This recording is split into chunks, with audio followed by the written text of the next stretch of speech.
మనకి అనవసరమైనటువంటి పైన ఉన్న ప్లాస్మాని ఇప్పుడు ఇంజెక్షన్ ద్వారా తీసేస్తున్నాం. చూడు, ఈ పైన ఉన్నదంతా కూడా మనకి అవసరం లేదు, అది నేను తీసేస్తున్నాను.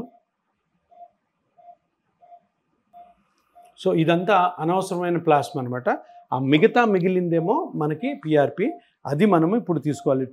ఇది ఒక నీ జాయింట్కి ఇది పిఆర్పి, ఇది ఇంకో నీ జాయింట్కి, ఇది ఇంకొక నీలోకి పిఆర్పి. అంటే 2 తీసుకున్నాం మనము. చూసారా, ఇది లెఫ్ట్ దానికి, ఇది రైట్ దానికి, దేంట్లో ఇది ఏదైనా వేసుకోవచ్చు. సో దీన్ని ఈక్వల్గా డివైడ్ చేసి మనం నీ జాయింట్లో ఇంజెక్ట్ చేయాలన్నమాట. ఇప్పుడు ఫస్ట్ లెఫ్ట్ దానిలో ఇంజెక్ట్ చేస్తున్నాం. పిఆర్పి అమ్మ నీ రక్తంలోంచి తీసింది. దీంట్లో కణాలు ఉంటాయి, ఈ కణాలే నీకు అడిగిపోయిన గుజ్జుని పెంచుతాయి నెమ్మదిగా. ఇప్పుడు వరి మొలకలు వేస్తే మొలకలు అవుతాయి కదా, అట్లాగా ఒక 3 నెలలు పడుతుంది, స్లోగా పెరుగుతుంది.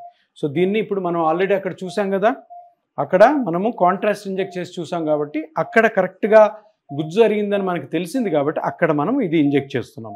సో ఎటువంటి నొప్పి లేకుండా లోపలికి నెమ్మదిగా మొత్తం వెళ్ళిపోయింది. షూట్, అది కూడా కరెక్ట్ స్ప్రెడ్ అయింది చూసారు జాయింట్ అంతా. సో ఈ విధంగా పిఆర్పి అయిపోయింది. సో సూది అయిపోయింది. ఎటువంటి చీమ కుట్టినట్టు కూడా మన స్వరాజ్యం గారికి లేదు. దీన్ని నెమ్మదిగా తీసేస్తున్నాం, అయిపోయింది.